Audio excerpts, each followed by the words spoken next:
High Commissioner B.N. Reddy, distinguished guests, members of the Indian community, let me say what a great pleasure it is to be back in Kuala Lumpur after, I must admit, something of a gap.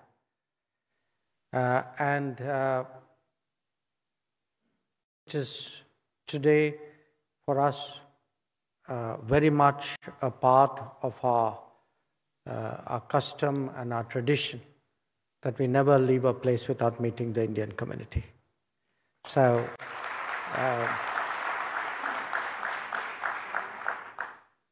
I'm really very, very happy to meet you. It's been a long day. I left my previous stop very early in the morning, but it's been a very good day. I had the privilege of spending time with the Prime Minister, discussing with him the future directions of our relations, sharing with him the message from our Prime Minister about how he saw our ties unfold. I had a very good meeting with my counterpart, Foreign Minister Mohammed Hassan. I met a number of CEOs, and obviously for me, this meeting in many ways is the culmination of the day. Where we are concerned, India and Malaysia as two countries, about 9 years ago in 2015, we launched what was called an enhanced strategic partnership. And next year, in a way, we would have completed a decade, and you could say it would be the second decade of what has been intensive engagement between us. It's an engagement which has seen trade grow to about $20 billion annually, where we have at least, my own suspicion is the figures are higher, but at least about $8 billion in terms of cross investments, where in a range of domains today our societies, our governments, our countries interact very closely. But having said that, as we enter the second decade of this enhanced strategic partnership, I think it is equally important we reimagine this relationship. We raise our levels of ambition. We think about practical steps which would realize that sense of closeness which is so strong in both countries.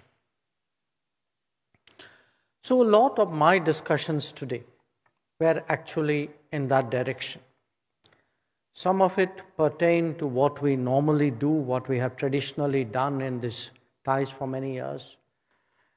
We spoke about better market access to each other, about increasing the scale of investments, about how to grow the air connectivity between us, about how to improve the mobility regimes, and we are appreciative of the fact that today many more sectors in Malaysia are open to skills and talents from India.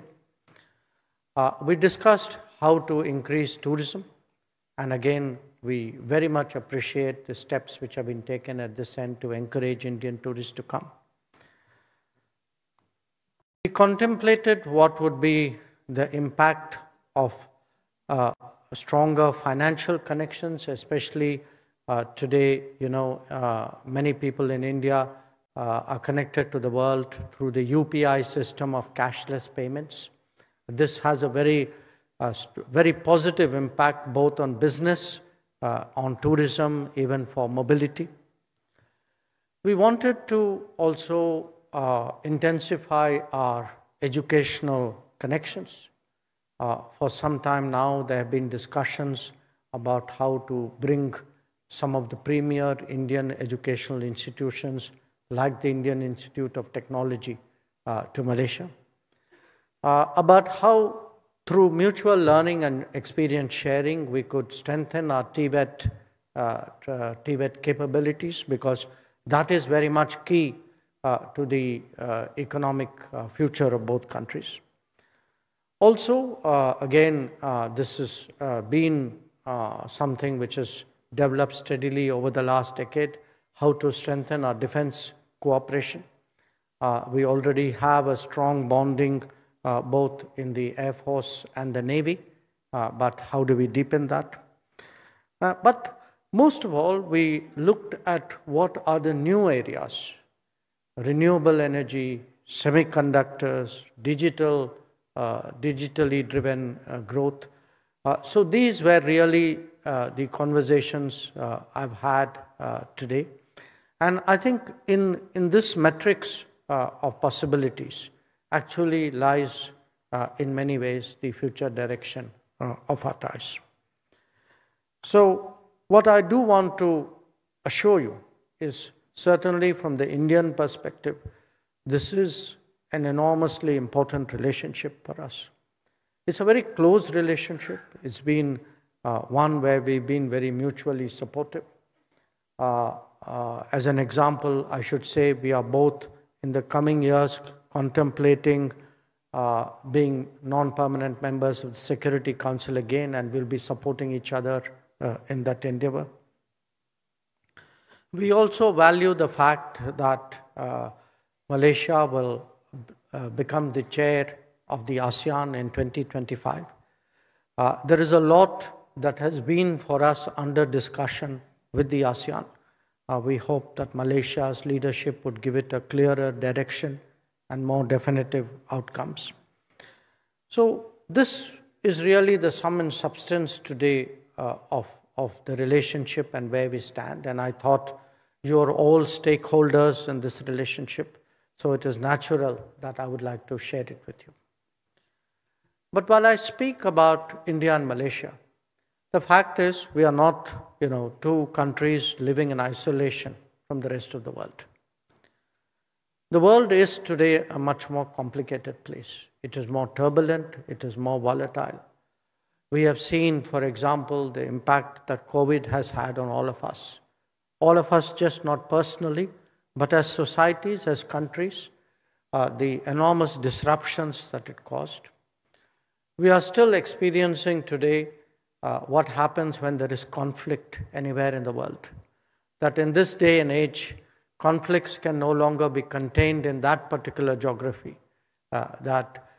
Whether it is what is happening in Ukraine or what is happening in the Red Sea, something far away has a very disruptive implication for our lives. We see every day what happens when climate events happen.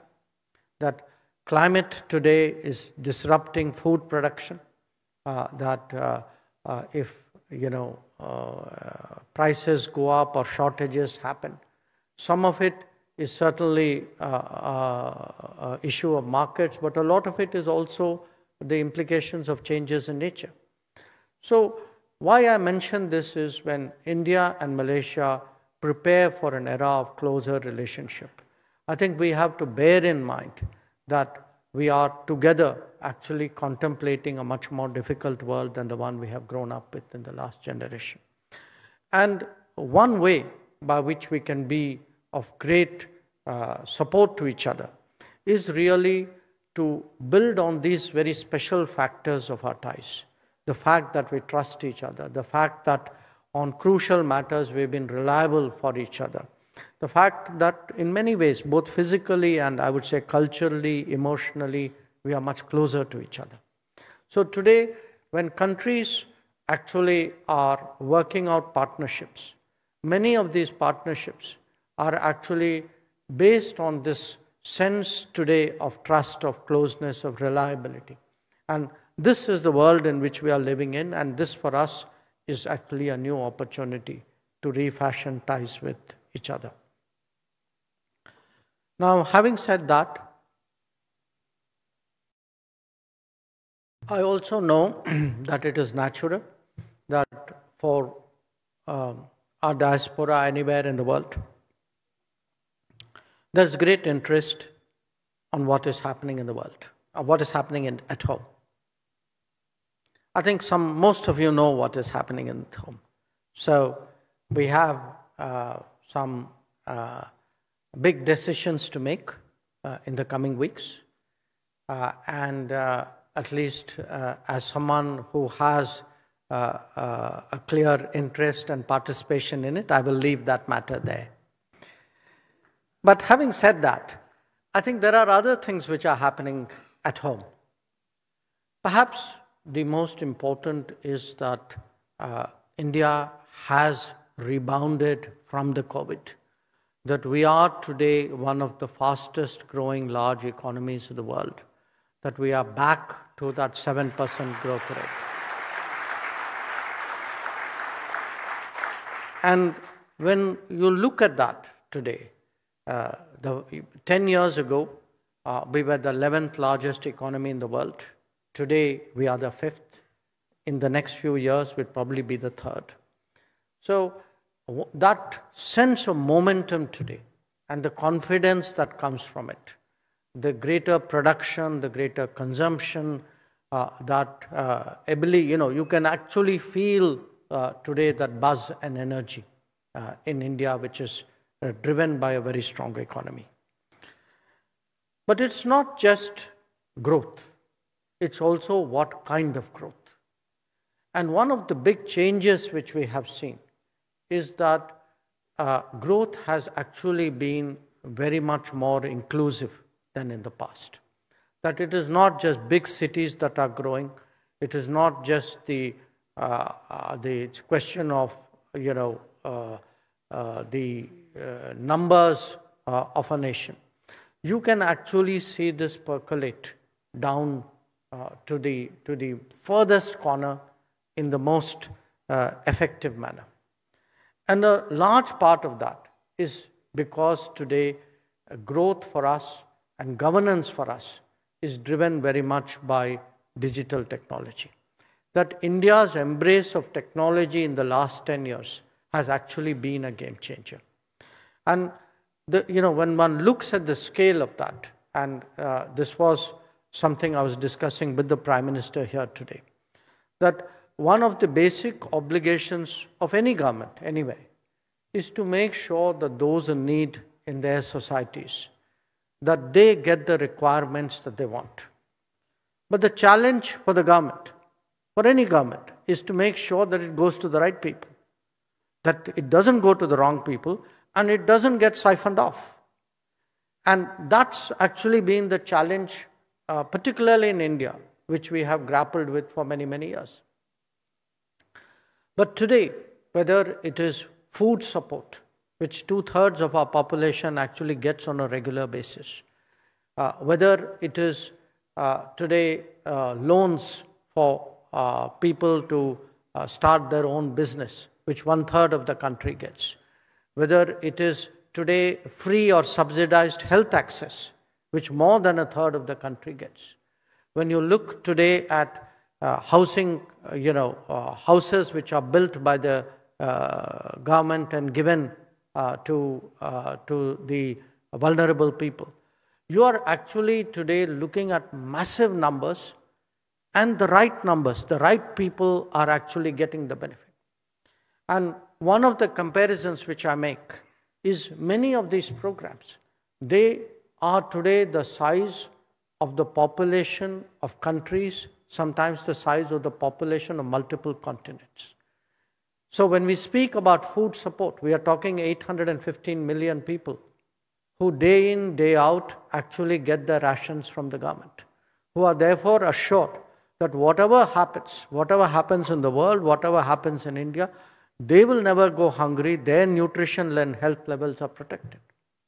Or when we speak today about giving loans, especially a lot of these loans go to women, we are talking of 450 million loans.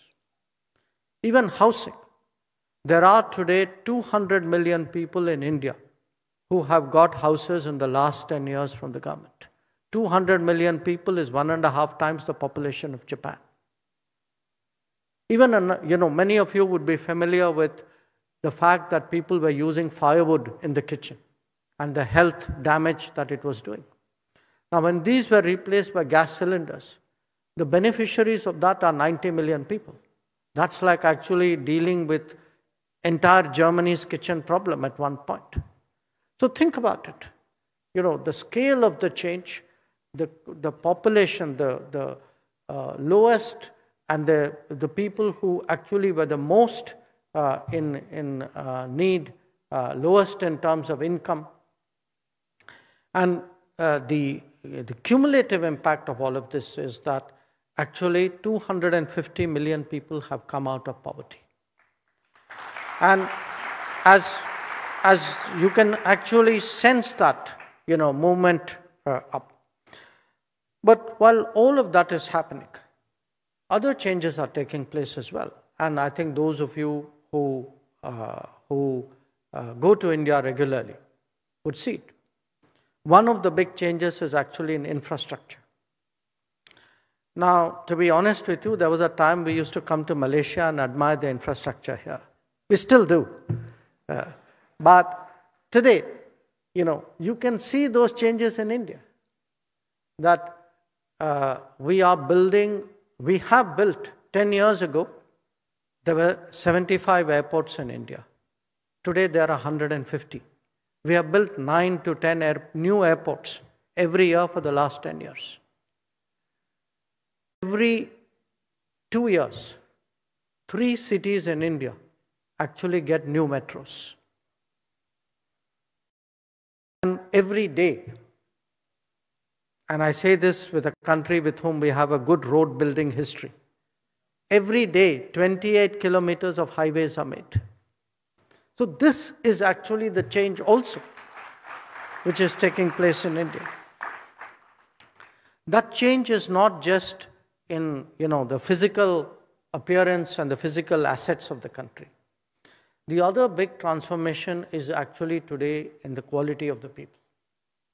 That if one looks at the education, starting actually from the school, I would even say preschool, as a member of parliament, all of us have funds which we give for a particular constituency for development work to take place.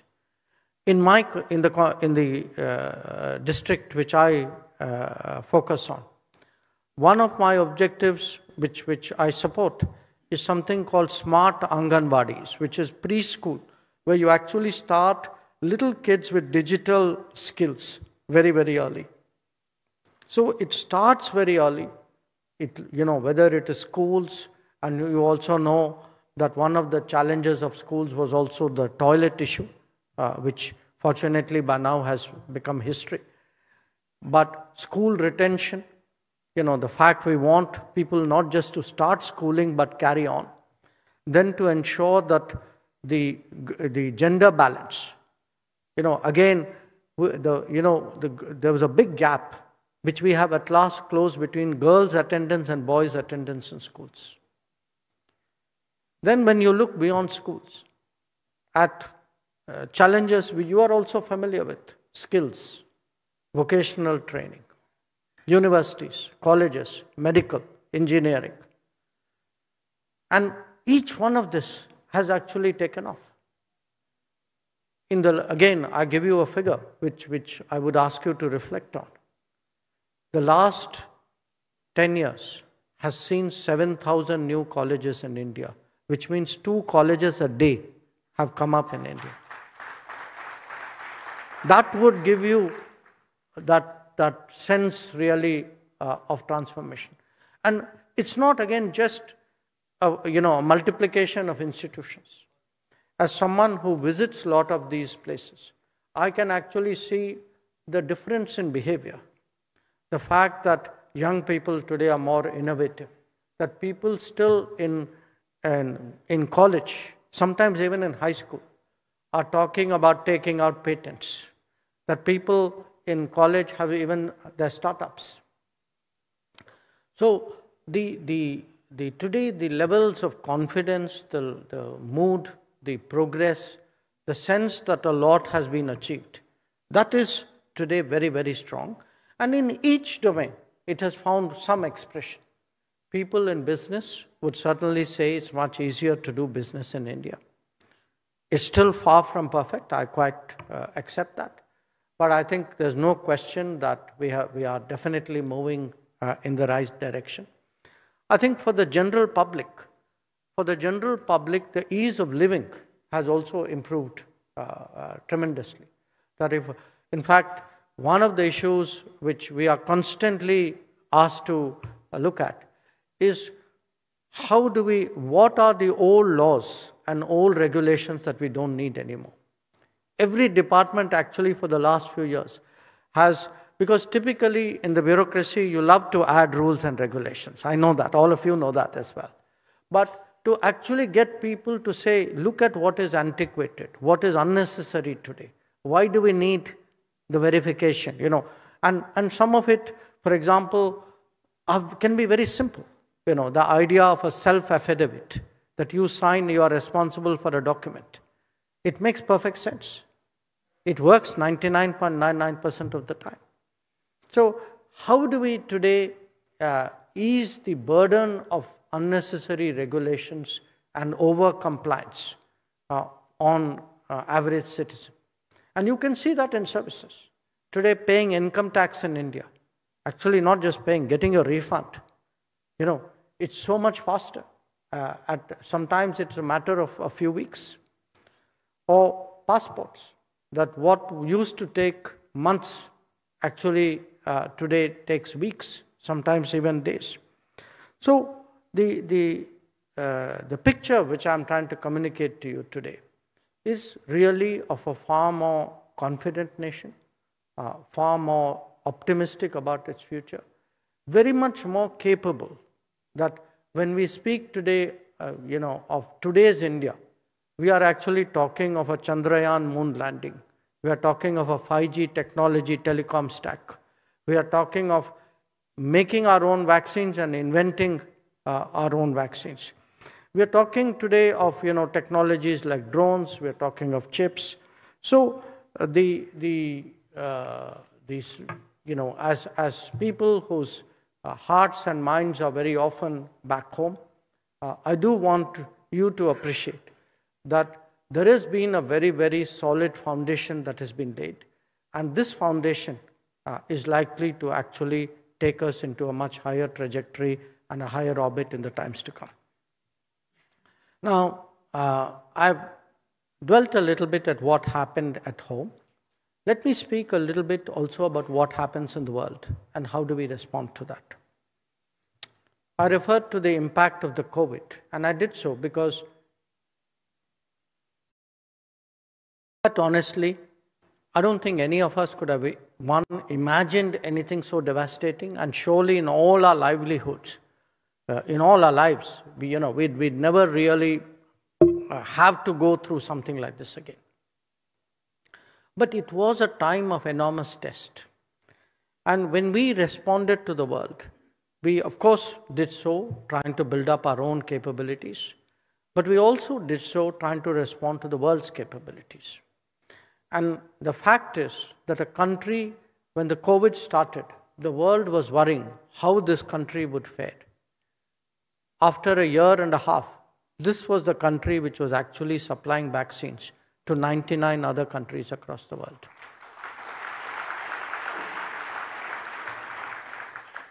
Now, COVID was an enormous disruption, but it's not the only one. I spoke about conflicts, what's happening in Ukraine, what's happening in Gaza, and what happened in Sudan some months ago. Now, what does it do for a country which has such a large diaspora, which has so many of its citizens working abroad, studying abroad, traveling abroad? It actually creates a situation of exceptional responsibility. So one part of it is, what you respond to the world, yes, by helping and contributing to that particular need. But you also respond to the world where your own citizens are concerned. And what we have seen in recent times is that wherever today,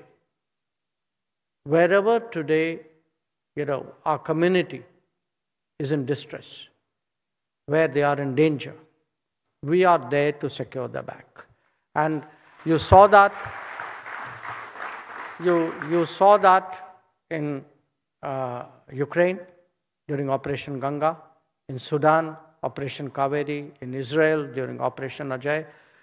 We had it in Afghanistan, Devi Shakti. So even recently, we are having a situation. It's not a big deal, but for the people who are involved, it is very big.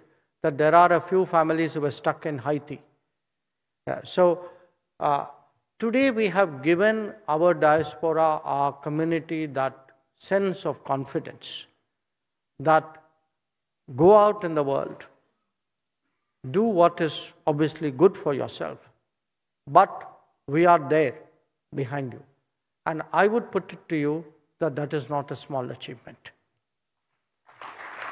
Now, when a country rises, because as we get bigger, we are approaching a $4 trillion economy, our capabilities are growing, it is also natural that expectations of India will grow.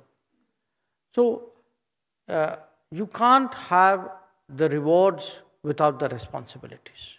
That if we want to be well regarded in the world, we also have today to get ready to take the responsibilities of the world. And that is something today that the country is stepping up to. That on a whole range of situations, it could be natural disasters, it could be earthquakes somewhere, it could be a civil war in Yemen, earthquakes like you had in Nepal or Turkey, or it could be like what is happening in the Red Sea. That today, actually, there are 21 ships of the Indian Navy who every day work there to keep shipping secure. That they have actually rescued from pirates, from drone and missile attacks, a number of ships, crewmen, including some from this region, who every day undertake the searching and boarding and searching which is necessary really to keep the maritime traffic there safe. So the sense I want to share with you today, yes, we are changing, we are growing at home, many transformational developments are happening. But we will also see an India which will step out more in the world, which will contribute through the power of its production, through the power of its capabilities, sometimes through the power of its ideas. That it may be something like propagation of solar energy. You know, we founded something called the International Solar Alliance. Or it could be something like changing our lifestyle. It's a power of the idea there that you can actually fight climate change by adopting a much more climate-friendly lifestyle.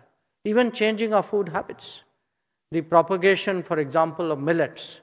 Millets as a way which is because it consumes less water, it is greener, it is more nutritious.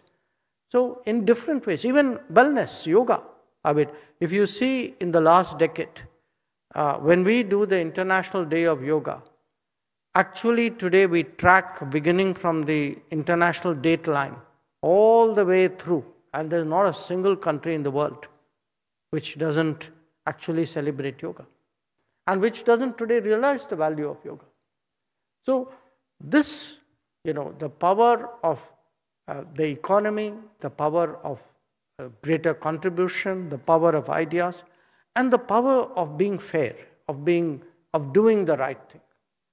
Because last year we had the presidency of the G20, and we used that presidency to actually ensure that the global South got what was the right thing for them, that many of their issues, that they were not left behind in the world's march towards progress and prosperity.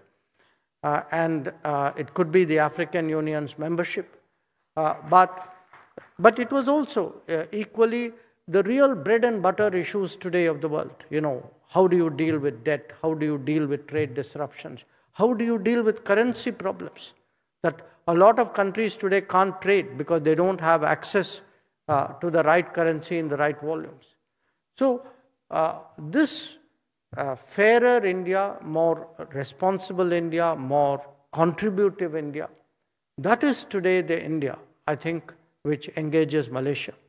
So I'm very convinced that today we are actually, India and Malaysia, we are poised to take our relationship to the next level. I think very serious conversations are happening among policymakers to that end. But anything like this requires the full support of society, especially in countries where we have this kind of living bridge between us. All of you, in some way or the other, can contribute to it in your particular professions, in your walk of life. You can also make a difference adding to this relationship. And that is why you have seen today how open we are, how appreciative we are of the contribution of the diaspora. So let me again conclude by today thanking all of you. You have taken time out from your busy schedules to come here. But I do want to say that, for us, each one of you in some way makes a difference. When we speak about the relationship, relationships are not built by impersonal entities. They're not the product just of statements and goodwill. They are actually brick by brick, something which is built by real people in a very meaningful and practical way. Those are people like you. And once again, I want to express my appreciation for all the support that you have given it. And I ask you, please keep doing it. Thank you once again. Namaskar.